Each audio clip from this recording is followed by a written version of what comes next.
Hello friends, welcome to Kongu Nila Soru. இன்றைக்கி பார்க்க போகிறது ஆடி ஸ்பெஷல் விநாயகருக்கு படைக்கக்கூடிய ஒரு கொழுக்கட்டை தாங்க. சிம்பிள் இன்க்ரீடியண்ட்டை வச்சு நம்ம செய்ய போகிறோம். இதுக்கு முன்னாடியே நான் துள்ளு மாவு ரெசிபி போட்டிருக்கேன், டிஸ்கிரிப்ஷனில் கொடுக்குறேங்க, செக் பண்ணிக்கோங்க. இப்போ விநாயகருக்கு படைக்கப்படுற கொழுக்கட்டை எப்படி செய்கிறதுன்னு பார்க்கலாம். நம்ம கொழுக்கட்டை செய்கிறதுக்கு பச்சரிசி 1 கிளாஸ் பச்சரிசியை 1 ஹவர் ஊற வச்சுட்டு ட்ரை பண்ணிவிட்டு ஈரத்தோடு வச்சுருக்கேங்க. அதை மிக்ஸி ஜாரில் போட்டு 2 ஏலக்காய் போட்டு நல்லா பவுடராட்ட ஃபைன் பவுடராக பண்ணிக்கிறோம்.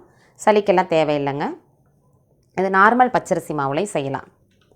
இப்போ ஒரு கடாய் எடுத்து வச்சிட்டோம்.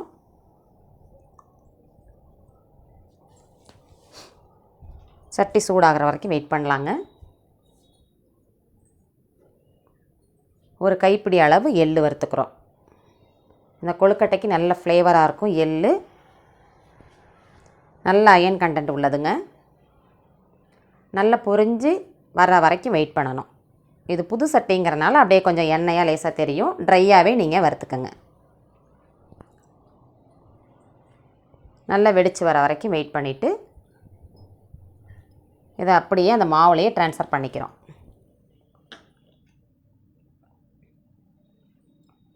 திருப்பி அதே கடாயை வச்சுட்டு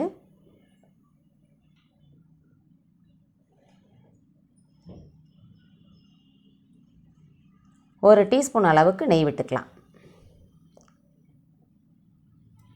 இதில் அந்த தேங்காவை நல்லா பல்லாக வச்சுருக்கோம். அதை ஒரு கைப்பிடி அளவு போட்டு நல்லா செவந்து வர வரைக்கும் கருகாமல் கொண்டு வந்து வறுத்து விட்டுக்கிறோம். இந்த கொழுக்கட்டைக்கு நல்ல ஃப்ளேவராக இருக்கும். கருகாமல் சிம்மிலையே வச்சு வறுத்து விட்டுக்கோங்க.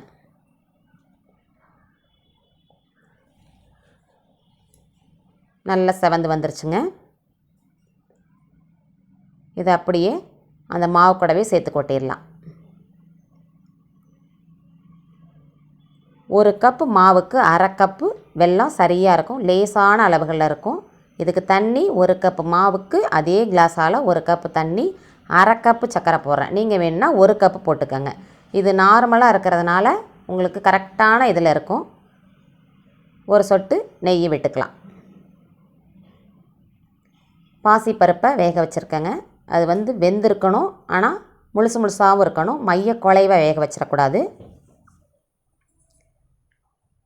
1 கப்பு மாவுக்கு 1/2 கப்பு வெல்லம் போட்டுக்கலாம். 1 கப்பு வேணாலும் நீங்கள் போட்டுக்கலாம். திகட்டாமல் இருக்கும் 1/2 கப்பு மட்டும் சேர்த்திங்கன்னா. இது அப்படியே இந்த பருப்பு முழுசாக தெரியுது பாருங்கள். நமக்கு குழைவாக வேக வச்சுட்டா மாவாயிரும். லேசாக கிள்ளி போட்ட மாதிரி கொஞ்சம் உப்பு போட்டுக்கோங்க. அப்போ தான் இனிப்புக்கு டேஸ்ட்டு கரெக்டாக இருக்கும், செட்டான மாதிரி. நல்லா கொதிக்குதுங்க. இப்போ இந்த மாவோடு சேர்த்து வச்சுருக்க ஐட்டம் எல்லாத்தையும் நம்ம அப்படியே போட்டுக்க வேண்டியதான். கரண்டியை விட்டு அப்படியே கட்டிப்படாமல் அப்படியே கிளறி ஒரு 2 செகண்டில் அப்படியே பெரட்டின மாதிரி வந்துடும். சட்டியில் ஒட்டாமல் அப்படியே எல்லாம் கலந்து வர்ற வரைக்கும் அப்படியே நல்லா கலக்கி விட்டுட்டு ஆறுற வரைக்கும் கொஞ்சம் வெயிட் பண்ணலாங்க.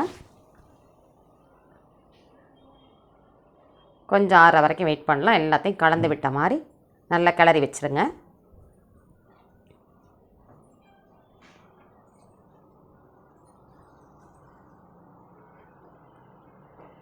மாவு நமக்கு ரெடி ஆகிட்டுங்க.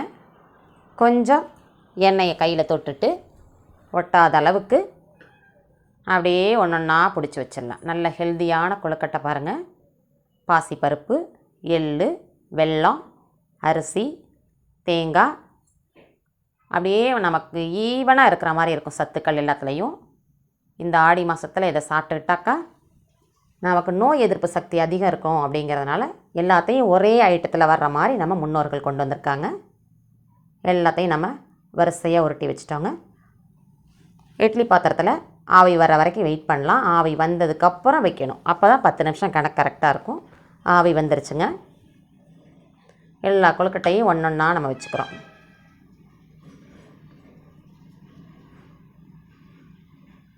ஒரு 10 நிமிஷம் ரெடி ஆயிருங்க நம்ம கொழுக்கட்டை.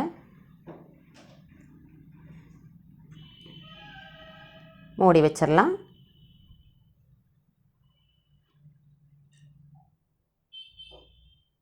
ஒரு 10 நிமிஷம் வேகட்டுங்க.